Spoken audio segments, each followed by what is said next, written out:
guddiga nashqadeynta qaran oo uu shirgudoominayo gudoomiyaha guddida ahna wasiirka wasaaradda howlaha guud mudane cabdirashiid xaaji ducaale qambi ayaa kulan ay maanta ku yeesheen magaalada Hargeysa waxay ku joojiyeen fiditaanka caasimadda waxaanay amreen in magaalada Hargeysa halka dhismuhu ku jooga maanta lagu xidho fiditaankeeda waxaanay xanibaad saareen beeraha magaalada Hargeysa ee la qorsheenayo wasaaradda howlaha guudna waxaa la faray in master plan u sameeyo caasimadda sida ugu dhaqsiyaha badan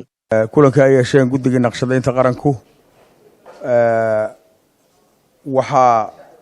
sidiisii hore ahaanaya dhammaan shuruucdii hore la soo jeediyey ee ka mid ahaayeen in master magaalada in qorsheynta magaalooyinka ay xidhan yihiin 4 magaalo marka laga reebo Gabiley Wajaale Laascaanood iyo Ceerigaabo wixii aan ahayn inay xidhan yihiin sidii horena ahaanayaan waxaa kaloo guddigu soo saaray in magaalada Hargeysa si 100% aanay uga socon loo joojiyo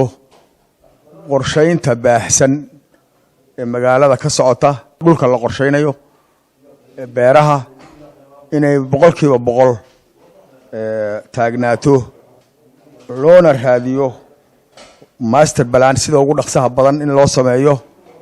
waxyaalihii master plan-ka ka dhinaayo dhan la helo sida dhaqaalihiisii iyo wixii la xidhiidhay in Hargeysa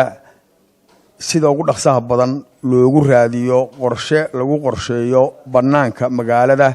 guddida nashqadeynta qaranku waxay wasaaradda howlaha guud fartay inay sida ugu dhaqsiyaha badan u soo dhameystirto siyaasadda maamulka dhulka ee land policy in wasaaradda howlaha guud ay dhameystir sugan lagu sameeyo xeerkii dhulka sidii loo heli lahaa sharcigii dhulka lagu maamuli lahaa oo wax allaale wixii looga baahnaa leh oo haga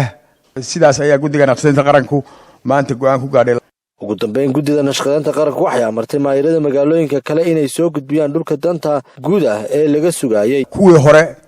hore loo gaadhay ee qabyada ahaana ay sidoodii haddii bidikada leeyihiin sidii hore looga sugayay sidii hore go'aanka loogu gaadhay in weli loo sugayo